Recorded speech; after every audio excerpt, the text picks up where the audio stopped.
Is Claudio going to have to become a sports entertainer at Final Battle?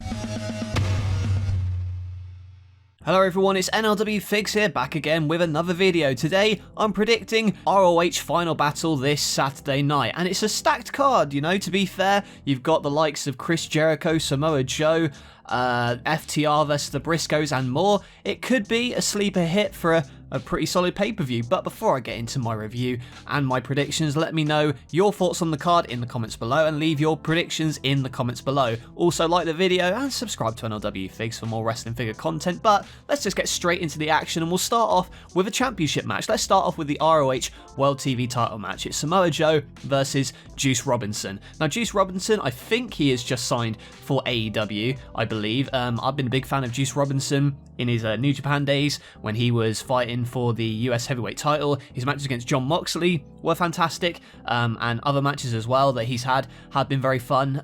This one should be no different, obviously going up against Samoa Joe, who's been this dominant champion so far, as well as being the TV champion at the moment, the TNT champion. So he's on a roll, and I think that's going to continue. For goodness sake, he's on the poster, so I think that Samoa Joe will win this one, but I think it'll be a good showing for Juice Robinson. My question really is, what's Juice going to do moving forward? Will he be part of ROH or will he be more part of AEW? Only time will tell, but I'm looking forward to this one. Next up, another championship match. Let's go to the women's world title match now, as Mercedes Martinez defends against Athena. Now this one, it's also difficult to predict. I think that Athena needs something of substance for her, so I would predict that they should have Athena win this one. I think Mercedes Martinez has been a strong champion thus far, but then again, she's not really had a chance to perform on main TV. She's been on Dark quite a lot, facing a lot of up-and-coming talent, which is good. So I'm really not sure. I think Athena needs a win though. I think she needs a championship, and maybe putting her on the ROH brand will help that significantly. Although I will say that Mercedes Martinez probably should be the one to carry the brand forward as a veteran, but you know, Athena, I think that she'll have be the one rather to win this championship here. So I'll say Athena for now. Next up, a tag team match is Swerve and Our Glory versus Shane Taylor Promotions. That's Shane Taylor and JD Griffey. So this one, I think that Swerve and Our Glory is going to win. Obviously, Shane Taylor and Keith Lee used to be a tag team unit, so that'll be interesting as well. I'm not quite sure how it's going to go down though. I feel like they've been teasing Keith Lee versus Swerve for quite a while, but I don't see Shane Taylor Promotions winning this one, considering, you know, they've not really been promoted on ROH or AEW TV in any way really in the last year. So Swerve and Keith, I think, are going to win this one. The question really is, are there going to be more cracks shown in the foundations of Swerve and Our Glory? Only time will tell. Next up for the ROH World 6-Man Tag Team Championships, it's Dalton Castle and the boys, the Tates, versus the Embassy. That's Brian Cage and the Gates of Agony. So this one, I'm pretty much sure that it's going to be the Embassy to win here. They obviously are a faction that they've been wanting to build up since the original ROH relaunch with Tully Blanchard, now with Prince Nana, I believe, is with them. So Brian Cage, obviously, I love his work as a wrestler. The Gates of Agony, I'm not too familiar with really. I haven't really seen that many matches of theirs.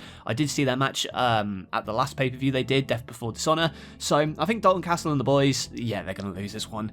They're a good, solid unit as the tag team champions. And, you know, the whole theme of this card really is more exposure for the ROH people. But aside from the AEW stuff, like, I really think they should get that ROH brand up and running, because it seems quite confusing at the moment, just in my opinion as an onlooker. So hopefully they can get things sorted with that and really give each of these divisions, these championships, more meaning, because at the moment it just feels like they've been devalued just having them on AEW TV, in my opinion. But, you know, that might be a different opinion to yours. What do you think? Let me know in the comments below. But yeah, the Embassy, I've got winning this one. Next up, Pure Wrestling rules match for the ROH Pure Championship, Daniel Garcia versus Wheeler Yuta. Another match in their series. They had a great match at the last pay-per-view, Death Before Dishonor. Had a couple of great matches on Dynamite as well. With this one though, obviously you've got JAS versus Blackpool Combat Club, so you've got that going on there. I'll predict that Wheeler Yuta will win this one though. I feel like Daniel Garcia, they really should have pulled the trigger and just had him be full face, honestly, and join the Blackpool Combat Club, because what's he doing in the JAS? It feels like he's been stuck now, because he was on a roll. You know, he'd faced Danielson and he was going forward, being quite a solid. You know, he's gaining momentum, I should say. But now it feels like he's back to where he started, and he's regressed a lot. Just in my opinion, really. So I would think that Wheeler Yuta will win this one, but you know, I wouldn't be surprised if Daniel Garcia won.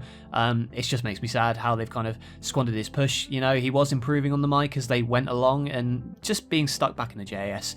You know, I can't go on about how disappointing it is, really, for both of them as well, because I feel like you've got two guys who can really push the ROH brand. I just feel like they need to move away from their separate factions at this moment in time. Now we're coming on to some big boy matches. We've got the double dog collar match for the ROH World Tag Team Championships. It's FTR versus the Briscoes.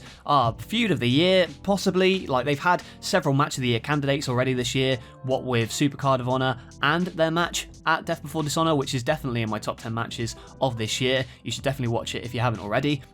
This match, though, it's going to be bloody, I'm sure. It's going to be brutal. Obviously, Tony Khan sees a lot in the Briscoes to keep bringing them back, and they are seemingly going to be a part of this ROH relaunch. So, you know, I would maybe suggest that the Briscoes should win this one, but at the same time, FTR, they really should be, they should be the AEW World Tag Team Championships as we speak.